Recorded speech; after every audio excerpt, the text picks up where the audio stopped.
అందరికీ నమస్కారం. ముందుగా ఈ వీడియో చూసేవాళ్ళు దయచేసి మా ఛానల్ని సబ్స్క్రైబ్ చేసుకొని ఈ వీడియోకి ఒక లైక్ చేయండి.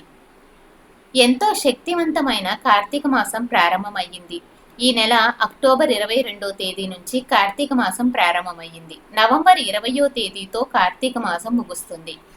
కార్తీక మాసానికి ఉన్నంత శక్తి మరే మాసానికి ఉండదని స్కంద పురాణంలో వివరించారు. కాబట్టి ఈ కార్తీక మాసంలో చేసే పూజలకు కోటి జన్మల పుణ్య ఫలితం లభిస్తుంది. కార్తీక మాసంలో నదీ స్నానాలు చేయటం, వనభోజనాలు చేయడం ద్వారా అఖండ కుబేర యోగం సిద్ధిస్తుంది. కార్తీక మాసం నెల రోజులు ఏ నియమాలు పాటించాలి, ప్రతిరోజు దీపారాధన చెయ్యలేని వారు ఏం చేయాలి, కార్తీక మాసంలో తినకూడని ఆహారం ఏమిటి, కార్తీక మాసంలో వచ్చే ముఖ్యమైన పండుగలు అలాగే వాటి విశిష్టత గురించి ఈ వీడియోలో తెలుసుకుందాం. ముందుగా ఈ వీడియోకి ఒక లైక్ కొట్టి ప్రతి ఒక్కరూ కూడా జై శ్రీరామ్ అని కామెంట్ చేయండి.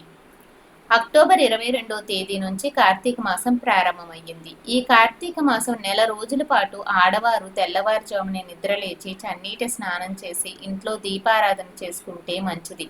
ఉదయం దీపారాధన చేయడం కుదరని వారు సాయంత్రం సూర్యాస్తమం తర్వాత ఇంట్లో దీపారాధన చేసుకోవచ్చు.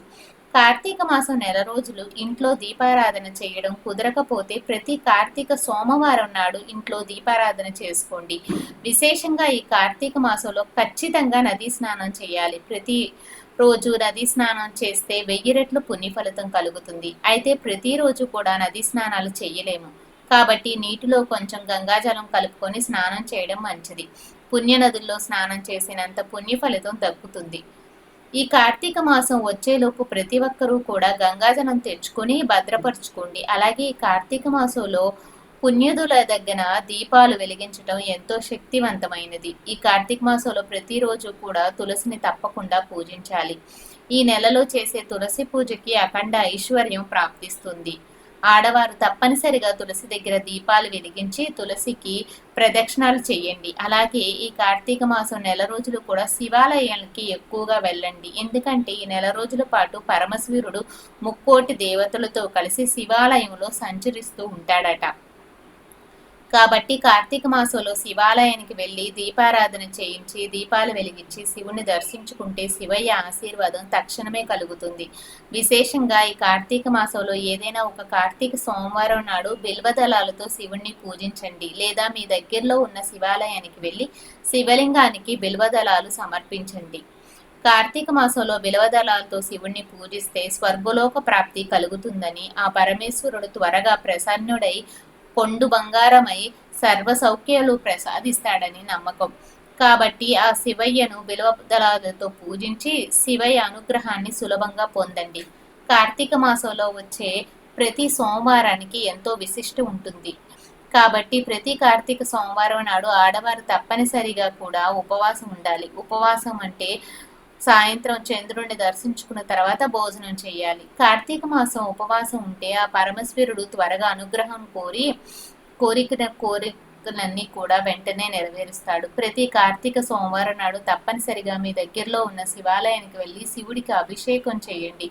సాధారణంగా శివలింగానికి అభిషేకం చేస్తేనే ఎంతో పుణ్యం లభిస్తుంది. అయితే కార్తీక సోమవారం నాడు చేస్తే అభిషేకానికి మాత్రం కొన్ని వేల రెట్ల పుణ్యఫలం లభిస్తుందట. ముఖ్యంగా ఈ కార్తీక మాసం నెల రోజులు కొన్ని ఆహార పదార్థాలు అసలు తినకూడదు. కార్తీక మాసం పూజలు చేసే వాళ్ళు మాంసాహారానికి దూరంగా ఉండాలి. అలాగే కార్తీక మాసంలో ఎట్టి పరిస్థితుల్లోనూ ఉల్లిపాయను, ఇంగువాను, ముల్లంగి దుంపలను, వంకాయి, మునక్కాయి, గుమ్మడికాయి, ఆనపకాయి, పుచ్చకాయి, వెలగపండు, ఉలవలు ఇలాంటి ఆహార పదార్థాలు అసలు తినకండి. అలాగే కార్తీక మాసంలో వచ్చే అష్టమి తిథి నాడు కొబ్బరి తినకండి. కార్తీక మాసంలో వచ్చే ప్రతి ఆదివారం నాడు ఉసిరికాయ తినకూడదు. ఈ కార్తీక మాసంలో మొత్తం 4 కార్తీక సోమవారాలు వచ్చాయి. అక్టోబర్ 27వ తేదీన మొదటిది. ఈ కార్తీక సోమవారం వచ్చిన రోజున నవంబర్ 2-3వ తేదీన రెండో కార్తీక సోమవారం, ఇక నవంబర్ 10వ తేదీన 3వ కార్తీక సోమవారం, అలాగే నవంబర్ 17వ తేదీన 4వ కార్తీక సోమవారం. ఈ 4 కార్తీక సోమవారాల్లో కూడా ప్రతి ఒక్కరు ఇంట్లో శివుణ్ణి పూజించి శివాలయానికి వెళ్ళి దీపాలు వెలిగించండి. అలాగే తప్పనిసరిగా ఒక పూట ఉపవాసం ఉండండి. అలాగే కార్తీక సోమవారాల్లో ఖచ్చితంగా ఉసిరి దీపాలు వెలిగించండి. ఇక ఈ కార్తీక మాసంలో వచ్చే పండుగలు వాటి విశిష్టతల గురించి తెలుసుకుందాం. అక్టోబర్ 23వ తేదీన గురువారం నాడు భగిహస్త భోజనం జరుపుకోవాలి. భగిని హస్త భోజనం అంటే పెళ్ళైన ఆడపిల్లలందరూ కూడా తమ అన్నదమ్ముల్ని ఇంటికి పిలిచి వారికి ఇష్టమైన ఆహారాన్ని వండి మీ చేతుల మీదుగా మీ సోదరులకు భోజనం వడ్డించాలి. తద్వారా మీ సోదరులు అష్టైశ్వర్యాలతో ఆరోగ్యాలతో ఉంటారు.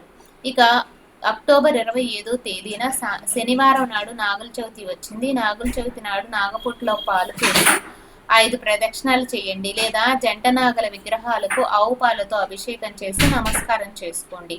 ఇక భయంకరమైన కాలసర్ప దోషాలన్నీ కూడా వెంటనే తొలగిపోతాయి. ఇలాగే నవంబర్ 1వ తేదీన శనివారం నాడు కార్తీక శుక్ల ఏకాదశి వచ్చింది. శనివారం నాడు కార్తీక శుక్ల ఏకాదశి రావడం చాలా విశేషమైనది. ఈ ఏకాదశి రోజున శ్రీ మహావిష్ణువు యోగ నిద్ర నుంచి మేల్కుంటాడట. కాబట్టి ఏకాదశి రోజున శ్రీ మహావిష్ణువుని పూజించి ఒక పూట ఉపవాసం ఉంటే 1000 యోగాల చేసినంత పుణ్యఫలం లభిస్తుందట. ఇక నవంబర్ 2వ తేదీన ఆదివారం నాడు క్షీర ద్వాదశి వచ్చింది. ఈ ద్వాదశి నాడు శ్రీ మహావిష్ణువు లక్ష్మీదేవిని వివాహం చేసుకుంటాడట. కాబట్టి నవంబర్ 2వ తేదీన క్షీరాభి ద్వాదశి నాడు తులసి వివాహం చేస్తారు. తులసి కోటకు లక్ష్మీదేవిగా భావించి ఉసిరి మొక్కను శ్రీ మహావిష్ణువుగా భావించి తులసి కోటతో ఉసిరి కొమ్మకు పెట్టి వివాహం జరిపిస్తారు. కాబట్టి ఈ క్షీరాభి ద్వాదశి నాడు ప్రతి ఒక్కరూ కూడా తులసి కోటలో దీపాలు వెలిగించాలి, తులసిని విశేషంగా పూజించాలి. ఇక నవంబర్ 5వ తేదీన బుధవారం నాడు కార్తీక పౌర్ణమి వచ్చింది. ఈ కార్తీక మాసంలో వచ్చే కార్తీక పౌర్ణమికి ఎంతో విశిష్టం ఉంటుంది.